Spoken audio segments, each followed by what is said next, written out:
Olá! Hoje estamos no nosso sexto dia, o sexto dia da nossa série Sem Medo de Gerar. E dando continuidade, dando sequência, hoje nós vamos falar sobre Raquel, a segunda esposa de Jacó. O texto ele se encontra em Gênesis 30, do 22 ao 24, que diz assim: E Deus se lembrou de Raquel, e Deus a ouviu e abriu seu útero. E ela concebeu e gerou um filho, e disse: Deus removeu a minha vergonha. E ela chamou seu nome José, e disse: O Senhor me acrescentará outro filho. E depois desse versículo, nós vamos para Gênesis 35, do 17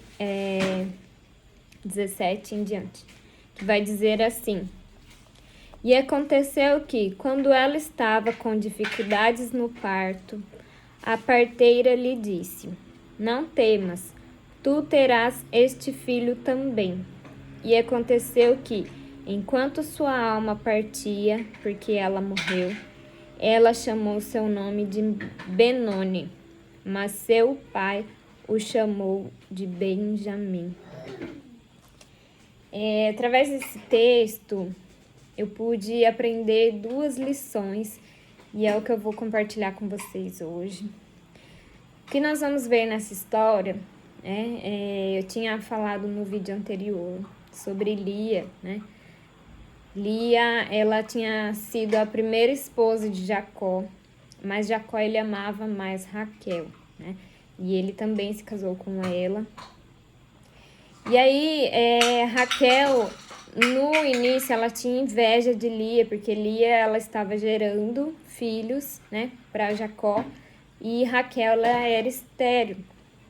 Mas, chegou um ponto que Deus, a Bíblia vai falar aí, conforme a gente leu, que ele se lembrou de Raquel, E ele ouviu a oração, o clamor, a aflição dela. E ele abriu o seu útero. E ela pôde conceber o primeiro filho, que chamava José. E aí ela falou, que aquele seria o primeiro, Mas que Deus ele ainda iria lhe acrescentar mais. E Deus acrescentou, E o segundo filho dela foi... Ela teve um trabalho de parto difícil, conforme a gente leu aí, e ela veio a morrer nesse parto. E ela deu o nome, de Benoni para o segundo filho, mas porque Benoni significa filho da aflição. Mas Jacó, ele não considerou um filho da aflição, porque para ele foi motivo de felicidade, o nascimento do filho dele. Então ele mudou o nome daquele filho para Benjamim, que significa filho da mão direita, no sentido de filho honrado, filho da felicidade. Então, através desse texto, dessa história, duas coisas eu quero compartilhar com você, que foi o que eu pude aprender. E a primeira lição é que Deus, ele remove a nossa vergonha. Deus, ele vai remover a sua vergonha. Tudo aquilo que é motivo de vergonha para a sua vida, Deus, ele vai remover e vai te dar um motivo de alegria, de felicidade. Ele vai transformar a sua aflição em um fruto para glorificar o nome dele. Nessa caminhada que a gente tem com Deus, nessa vida cristã, a gente passa por muitos problemas, muitas dificuldades, e muitas vezes, a gente pode ouvir pessoas falando assim: nossa, cadê o Deus, Cadê o Deus que essa pessoa serve? Essa pessoa se diz cristã, fala de Deus, que Deus é isso, que Deus é aquilo, mas eu nunca vejo nada, A vida dela tá um caos, vive passando por dificuldade, por problema, por aflição, e as pessoas começam a questionar, né, a nossa vida. Mas eu quero trazer à memória a história de Jó, né? Que Jó, ele era temente a Deus, mas Deus permitiu o inimigo tocar na vida de Jó, né? Não foi porque ele estava em pecado, né? Não, mas foi para mostrar que Deus era na vida dele, que ele era um servo temente, que ele era um servo fiel, né? E aí as pessoas falavam para Jó, Jó, amaldiçoa esse Deus e morre. E Jó, ele não se deixou levar por aquilo que as pessoas estavam falando.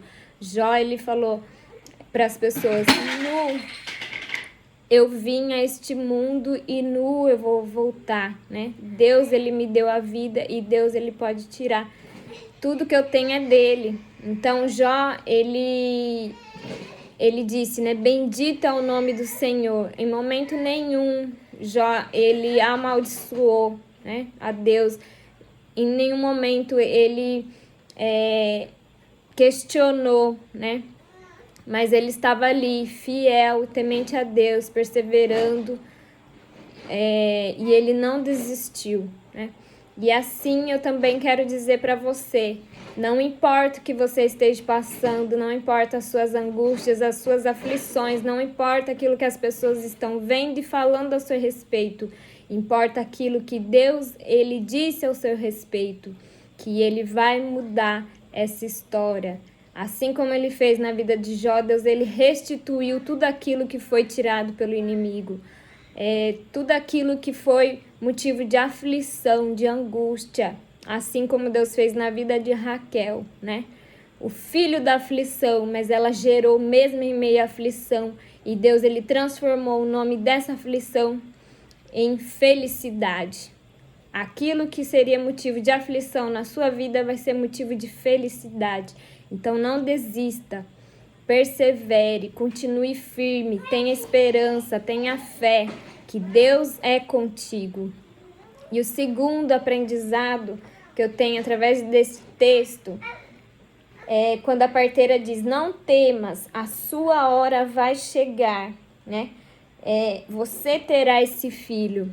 Então, é isso que eu acabo de dizer. Não tenha medo, não temas, né? Você vai gerar, mesmo em meio à aflição, mesmo em meio à angústia, você vai dar frutos. Mas você não pode desistir, você não pode parar, você tem que continuar, perseverar. Porque somente aqueles que perseverarem que vão receber o prêmio da vitória. Não é aquele que desiste, não é aquele que para no meio do caminho, mas mesmo em meio à angústia, à dor e sofrimento, nem que você vá arrastado, nem que você vá chorando, mas continue. A Bíblia vai falar que aqueles que semeiam com lágrimas, com júbilo, voltarão colhendo. Então, não importa que você faça essa caminhada chorando, mas não deixe de plantar, continue plantando, porque no momento certo você vai voltar colhendo com júbilo, com alegria, com felicidade. Então, se esse vídeo fez sentido para você, se você recebeu essa palavra, deixe seu comentário, né? Eu gosto muito de ver quando Deus ele fala através, né, da palavra dele, que isso seja um instrumento, um canal de bênçãos para a sua vida. Se você tem alguém, né, que você se lembra, que também precisa ouvir essa palavra, compartilhe, curta e continue aí ouvindo e vendo, né, assistindo a nossa série, Sem Medo de Gerar. Tenha um dia abençoado, em nome de Jesus.